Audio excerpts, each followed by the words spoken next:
locked doors. Something that has come up multiple times over the course of all of these games, a question that still has yet to be answered, is how do the doors open if the power turns off, considering that they're mechanical doors? Well, what if the doors are actually spring-loaded and it's the power that holds them in place, and then when they turn off, they just snap upwards, I guess. The other strange thing in general about the doors is that they slide upwards, not sideways. That just means those straight-looking sheets of metal are actually able to curl up somehow, being stored in the ceiling, like a garage door, although I don't think that's what's happening, or that there is a wall directly above for that door to slide into, which would be a lot of convenient wall stacking, especially if this is a one-level building, but it really doesn't make sense. Either way, I can only imagine these doors would even be capable of springing open if it was the power alone keeping them shut, and that they are somehow spring-loaded to always be open, unless the power is on to push them down. That's the only way we can rationalize the way they work. Maybe this is also why our power runs out so fast as well. After all, I'm assuming it would take quite a bit of force and therefore power to keep them in place if they were spring-loaded.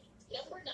Kelsey is Andrew. Kelsey is the new kid in one of the stories from Fazbear Frights, and number 3, 1:35 a.m. Coincidentally, I think one of my favorite books in the Fazbear Frights series. The story itself is also titled appropriately The New Kid. It centers around Kelsey, who is a new kid at school that everyone likes because he is so friendly and good-looking. In the end, Kelsey ends up being betrayed by his new friends that he's made, who try to scare him by taking him to an abandoned Freddy's location and making him dance around in a spring-lock golden Freddy suit, which of course malfunctions, killing him. Later on, one of the friends comes back for Kelsey, only to get stuck in the suit himself and see a corpse inside that doesn't seem to match Kelsey's appearance. This corpse is noted as having black curly hair, which led many fans of the books to speculate that Kelsey is in fact the vengeful spirit Andrew, who also appears in another story later on in the book series, The Man in Room 1280, from the 5th Fazbear Frights book. In that story, the vengeful spirit, who many believe to be Andrew, one of the spirits that possesses the Stitch Ray, appears as a dark boy with curly hair wearing an alligator mask. With the description of his hair matching that of the corpse found inside the spring-lock golden Freddy suit, it's easy to see why people think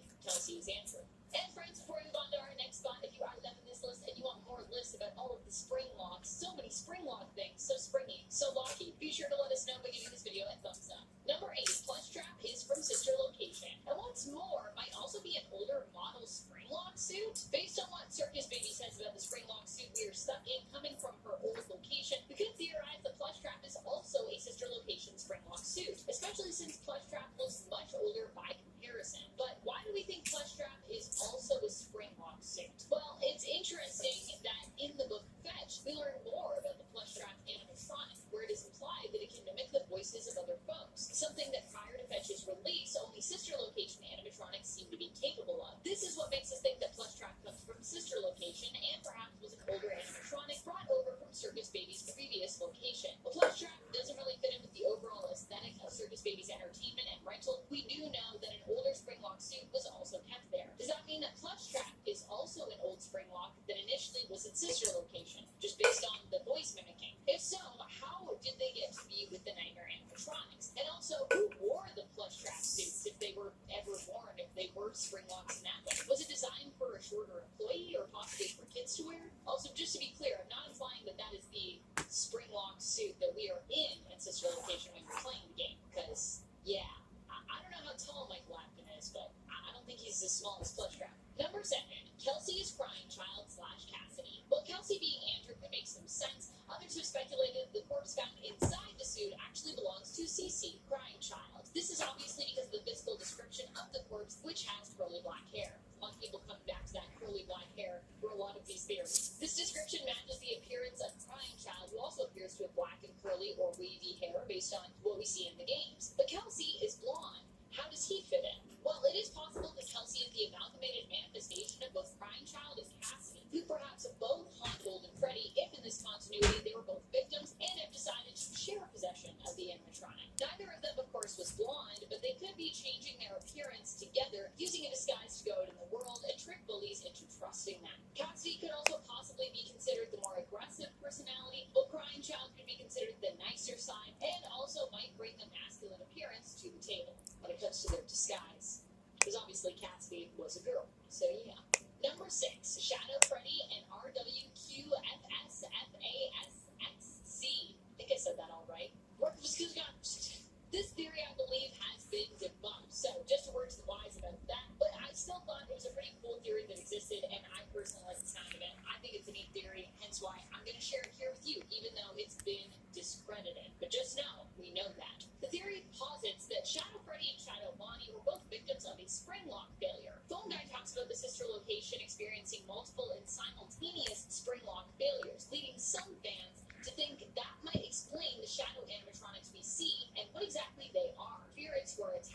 suits that they died in, but for some reason unable to fully possess them, instead becoming a shadow-like version of that animatronic. I just think it's a cool idea. I mean, shadow animatronics are so mysterious to me, so when I find cool stories that could explain how they work, their theories, I love them.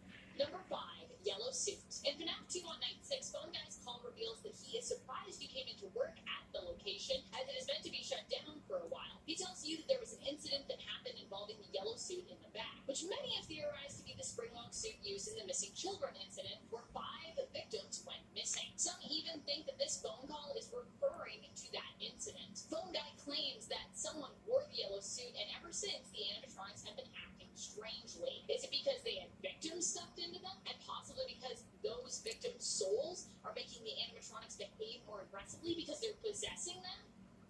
I don't know, but it makes sense. Number 4, Bite of 83. We know that Fredbear was the one behind the Bite of 83 based on the minigames we see in FNAF 4. And we also know that CC was the victim of said bite and eventually died of his injuries. But what we don't know is why the bite happened. However, if you look deep into the lore surrounding springlocks, it feels like a no-brainer here. Sorry, no pun intended, crying child. Sorry about that. We already know that springlock failures have pretty much been an ongoing problem since the creation of the suits. And we also know that springlock failures on a massive scale eventually got these kinds of suits retired. So, what if the Bite of 83 was the major beginning of that? What if the bite happened because of a springlock failure itself? All the clues seem to be pointing us in this direction. A technical issue is the only real explanation, as the animatronics themselves seem to have not been inherently malicious, not until they were bonded with spirit, which lingered inside